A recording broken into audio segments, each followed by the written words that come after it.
Toilet सेवा app आणि पुणे महानगरपालिका यांच्या संयुक्त विद्यमाने आपण टॉयलेट सेवा ॲपचा फेज 2चा शुभारंभ आज आपल्या पुणे शहराचे स्वच्छताचे brand ambassador doctor Salil Kulkarni यांच्या हस्ते केलेलं आहे।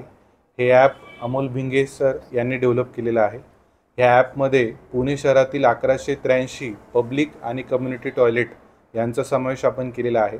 याशिवाय पुढच्या टप्प्यांमध्ये पुणे महापालिकेच्या सर्व इमारती, पुणे मेट्रो, PMPML, PCMC ह्या सगळ्या इतर शासकीय जे टॉयलेट आहेत त्यांचाही समावेश होणार आहे। COP engineering college, Cosmos bank यासारख्या अनेक संस्थांचे देखील टॉयलेट याच्यामध्ये आपण वाढवून घेत आहोत। शहरामधले जे काही क्रीडांगणं आहेत, उद्यान आहेत, बाजारपेठा आहेत, ऑडिटोरियम आहेत, याचे देखील ॲप त्याच्यामध्ये समावेश होणार आहे।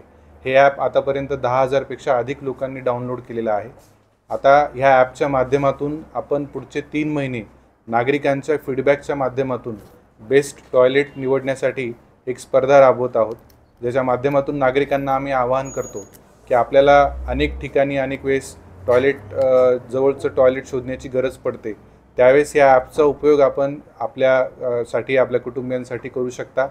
त्याच वेळेस आपण थोडासा वेळ काढून ह्या ॲपच्या माध्यमातून जर का ह्या टॉयलेटच्या स्वच्छतेविषयी, टॉयलेटच्या परिस्थितीविषयी जर का रेटिंग्स दिलं तर त्याच्या माध्यमातून आम्हाला आपल्या कंप्लेंट्स किंवा सजेशन्स याच्यावर काम करायला सोपं होईल आणि त्याच माध्यमातून याच्यातले जे काही बेस्ट टॉयलेट आहेत त्यांना देखील निवडणं सोपं होईल। त्या ठिकाणी मग त्या टॉयलेटच्या दुरुस्तीसाठी किंवा अजून सुधारणा करण्यासाठी चांगली रक्कम किंवा मटेरियल त्या ठिकाणी उपलब्ध करून दिलं जाईल। त्या ठिकाणी जे काही काम करत आहेत आपले कर्मचारी आहेत त्यांचं देखील प्रोत्साहन आम्ही या माध्यमातून वाढवू। तर ह्या निमित्ताने सर्व नागरिकांना, अनेक संस्थांना मी आवाहन करतो की या ॲपमध्ये, या उपक्रमामध्ये आपण सहभागी व्हा। जास्तीत जास्त संख्येने या ॲप आपण डाउनलोड करावं आणि त्याचा उपयोग करावा आणि त्याच्यावर आपण फीडबॅक द्यावा। धन्यवाद।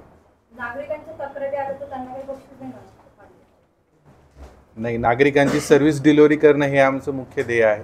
आणि विशेषतः एक महत्त्वाचा मुद्दा अजून सांगायचा राहिला की जे काही तक्रार किंवा सजेशन किंवा फीडबॅक येईल त्यांची संपूर्ण माहिती ही गोपनीय ठेवली जाईल। त्यामुळे हे ॲप आपण डाउनलोड करावं, आपली जी ओळख आहे ती गुप्त ठेवली जाईल। तक्रारीवर अवलंबून आहे, परंतु स्वच्छतेविषयी तक्रार असेल ती त्याच दिवशी निवारण केली जाईल आणि दुरुस्तीविषयी जी तक्रार आहे ती पुढचे 15 ते 20 दिवसांमध्ये निवारण करण्याचा आमचा प्रयत्न राहील। बऱ्यापैकी टॉयलेट्स बंदच आहेत, त्याच्यावरती आता काय करणार आहात? टोटल आपल्याकडे 11 ई टॉयलेट होते, त्याच्यापैकी 6 ई टॉयलेट आपण चालू केलेले आहेत। ई टॉयलेट हे मेंटेन करणाऱ्या संस्था फारच कमी असल्यामुळे आमच्या 2दा निविदा काढून त्याला प्रतिसाद कमी आला होता। आता जी संस्था आलेली आहे त्याला आपण 6 ई टॉयलेट दिलेले आहेत। ते त्यांनी प्रायोगिक तत्त्वावर 6 महिने जर व्यवस्थित चालवले तर मग त्यांना मान्य दराने आपण सर्व इतर टॉयलेट देत आहोत। सर, माझा प्रश्न सलील कुलकर्णी साहेबांना आहे की तुम्ही एक कलाकार आहात आणि आर्टिस्ट आहात, आपल्या मार्केटिंगला याचा उपयोग होऊ शकणार नाही का? म्हणजे तुमचा संबंध मीडियाशी येतो जास्त करून, तर त्याचा कितपत उपयोग होऊ शकेल?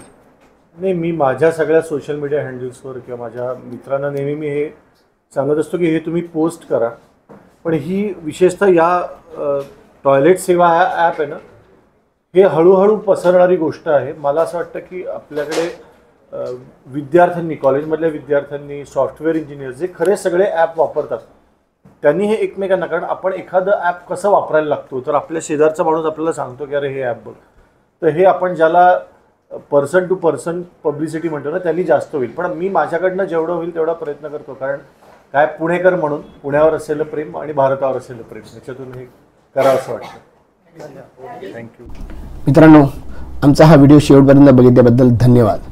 तुम्हाला हा व्हिडिओ कसा वाटला हे खाली कमेंट बॉक्समध्ये आम्हाला नक्की कळवा। धन्यवाद। If you like the video, do like, comment, share and subscribe.